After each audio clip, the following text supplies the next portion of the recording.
దానిలో అడ్డుకుంటాం కాబట్టి ground water కూడా బాగా పెరుగుతుంది. ఎట్లా ఫ్రీ పవర్ ఇస్తున్నాం కాబట్టి దాని ద్వారా కూడా లాభాలు జరుగుతాయని చెప్పి అసెస్మెంట్ చేసి ఇచ్చినాం.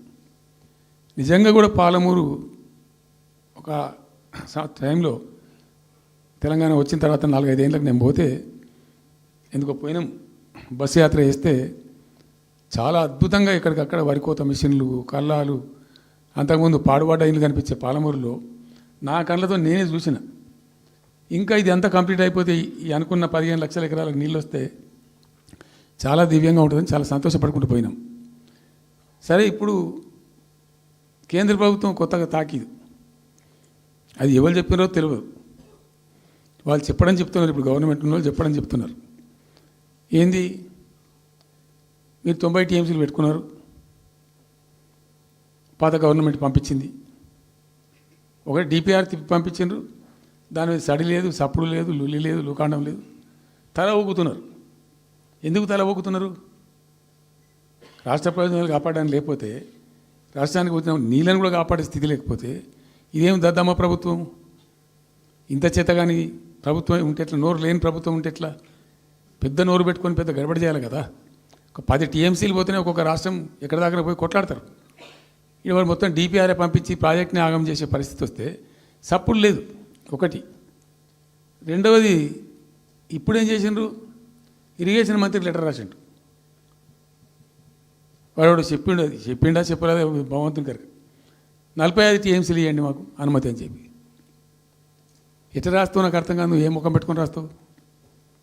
ఇదో ప్రభుత్వమా? ఉన్న వస్త్రానికి పోతే అనవసరం పోయింది అన్నట్టు ఉన్నది కూడా కొట్టుకుంటారు ఎవడన్నా? ఎవరై నీళ్ళు అవి ఆల్రెడీ బచావ్ ట్రిబ్యునల్ తీర్మానంలో ఇచ్చింది. దాన్ని కర్ణాటక వాడుతుంది, అటు మహారాష్ట్ర వాడుతుంది. వాళ్ళ లెక్కల్లో చూపెడుతున్నారు వాళ్ళు. రాల్మట్టి డ్యాంలో వినియోగంలో చూపెడుతున్నారు వాళ్ళు. మాకు వచ్చిన 21 టీఎంసీ మేము ఇక్కడ వాడుతున్నామని చెప్పి.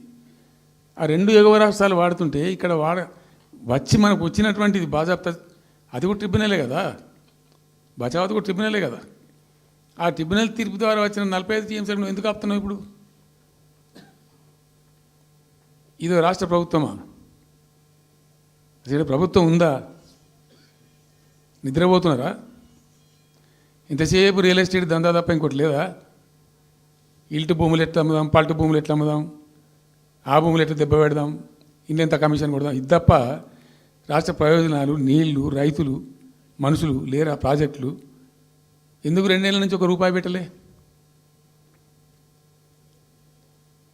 ఎందుకు ఒక తట్టడి మట్టి తీయలే? ఎవరు నిరోధించిన మిమ్మల్ని? ఎవరు అడ్డుపడ్డారు మీకు? ఎవరు కట్టేసారు మీ కాళ్ళను?